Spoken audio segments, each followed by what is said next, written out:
and the troubled history that we have. But today I'm going to read a few poems about Black men getting killed, because I can't in good conscience not read about them because of all that's been happening. So there are 6 poems in total if you want to count down, if you're that kind of person. So this one is called Sammy Davis Jr. sings to Mike Brown Jr. I love Sammy Davis, and I was listening to him around the time when Mike Brown was killed, and he sings this one song called Out of This World. And when I heard that song on that particular night, I heard him singing it to Mike Brown. You're clear out of this world, Michael. You're a blue-black star. I'm ringing with the sound of your spit on the pavement, the shine of your blood. I look into your wet, gulping eyes, and I see my glass eye reflected flatly in your pupils. I pour a whole note in each bullet hole. I string my song through you, straight seam to keep you for the next world. One chord of kisses for each of your upturned hands, Michael. One note per finger, the tsk of your palms, cymbals holding sound. When my song is done, I will wait for you to sing, for the flaming O of your mouth to soften and spread. Are you baritone, bass?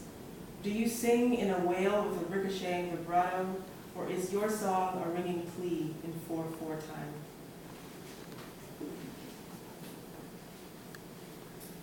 So this next one is about George W. Bush, because when I was in high school, he was our guy.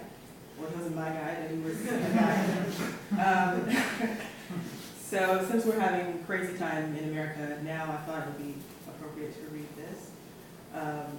So it's called Mock Election. We spent all of high school making fun of George W. Bush and his satellite ears and his little-eyed smile and the way he heaved at his own tiny jokes. We hated him for Iraq and Afghanistan and Iran and the axis of evil, and for the strange way he loved Condoleezza. We hated him because he was not Bill Clinton, who we only knew because he ate McDonald's, and because impeach sounded golden, like an ice cream flavor. We blamed him as we debated during lunch and at PE for our guilt when we stared at the Middle Eastern kids. We denounced him when we said how brave it was for our Muslim friends to sneak away to the empty gymnasium, their prayer mats angled to the east. We threw up our first 2 fingers like hippies, and we felt sad for the kids whose parents had that W bumper sticker. We voted for anyone but him in the mock election. We brandished the soft weapons of our vocabularies: incompetent, recount, deficit. We called ourselves patriotic as we chattered down the hallways, and we wore I voted stickers on our chests like lieutenants. I went to a fine arts high school, so we were all like super aware of everything, even though we really didn't know what we were talking about most of the time. So this piece is a variation on the golden shovel form, which Terrence Hayes invented. And it's when you take a pre-existing poem and you put it into your poem, and there's various ways you can do that. So this is a variation on that. It used to be much longer, but it's a variation on a golden shovel based on the poem, A Bronzeville Mother Loiters in Mississippi, Meanwhile a Mississippi Mother Burns Bacon, which is about Emmett Till and his mother, who had to come down to Mississippi to identify her son's body. And I wove in some bits about a lot of the other murdered Black men. And this list could go on and on forever, but it's called The Men Come for Emmett and Tamir and Michael and Eric and John and Trayvon and... Tonight he dreams of sunshine, the blood browned in a pan of grandma's neck bones, field flowers and the quiet river, the stars and their nighttime school. Tonight is dark and still and mild, the air unfazed by the pursuit Emmett hears before he sees. Brown prince whistling that whistle that hadn't meant anything but set men's pulses beating fast. What is a black boy but a villain? his black eyes, the way he goes about his black business, his towering black height, his slang-cluttered speech. Tamir Rice was a man, the police write, larger than a child, a wolf. What softness, after all, is there in a villain? What was 4.5 hours in the sun to Michael, who never guessed he would die from the metallic tantrums of an officer's gun? Maybe there was something in the air that whispered open season. In Staten Island, they laid into Eric. They laid their hands on him like hurried pastors, and his body laid heavy on his wife in her dreams, in her pocketbook, in her children, though it was too late to do anything about it, to hear those last 3 words. Did John have time to raise his hands in the aisles of plastic darts and BB guns? Is a black boy not loved by his black mother? Does his soul glitter with something startling and black?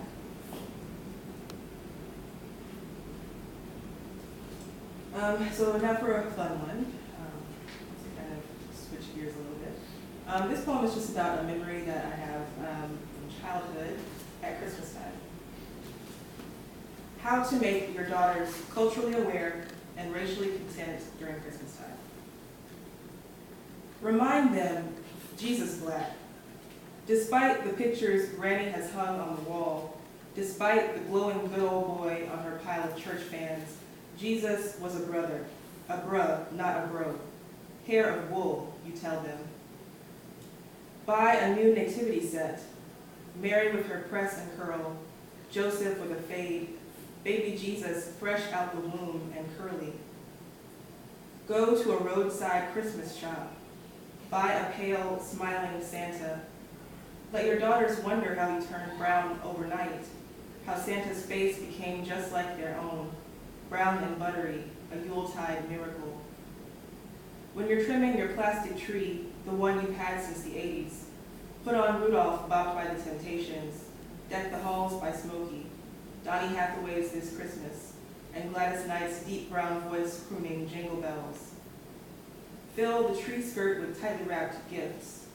Anticipate your daughter's unbreakable smiles when they rip off the paper to reveal an army of black Barbies and brown baby dolls. And the last 2 are super new. I wrote them both within the last few weeks. The first one I wrote on 4th of July weekend, and it's a true story, so I won't preface it, you'll see what happens. It's called To the Black Man Popping a Wheelie on Interstate 59 North on 4th of July weekend. America, almost independent for its 240th year, is an interstate highway in Birmingham, where I'm speeding back to my parents' house, where the roads are clear because God blessed America, or maybe it's just because there is beer and tiny explosions in every backyard, campy novelty t-shirts for miles.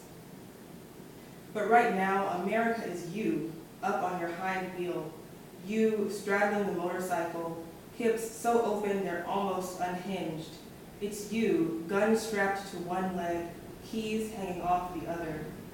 You with your black butt crack flying open in the wind, legs spread eagle, legs spread black eagle, swiveling right and left like the lane is all yours as far as the eye can see.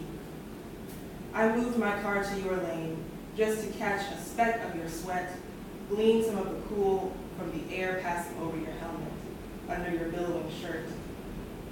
I wonder, does this make us more free? You, the empty road, your blackness making room for itself here, taking up space, willing us to follow or get out of the way. Even here, where freedom from the British meant pick some more cotton boy, we're ready for dinner, gal. Don't you know you're mine? Open your legs. Tony, Tony, Tony is playing from my iPhone, filling the car with It Never Rains, and it isn't. It's not quite dark yet.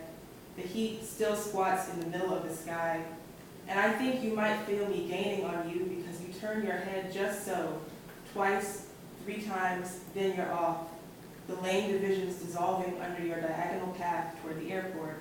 where I'm more than convinced you'll slip onto the runway and take off into the air, sprout black feathers and eclipse the setting sun.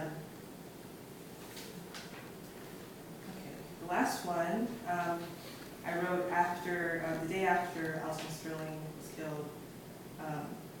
And again, I was just driving and I saw this man. Today, I saw a black man open his arms to the wind. And you think I will call him Christ because the whole scene was very poetic. Black man, tall, lanky, just at the edge of a Birmingham sidewalk, arms outstretched, hands hanging from downturned wrists. And oh, are those my sins rippling down his polyester shirt? The streetlight pole is his crucifix, oncoming traffic humming its wailing thrum. Me witness, me worshiper, but I won't call him Christ, not today, when a man is dead for selling CDs while black, for being a passenger in his girlfriend's car, black, for walking back from the corner store, black, for not being able to breathe, black, for being alive, black. I can't reach for metaphors today. A metaphor is a luxury I can't quite afford. All I can see is his literal skin, his body, standing in real life before me, and all I can think is that this moment, when he's riding a breeze in the middle of the city, could be his last or mine. Thank you.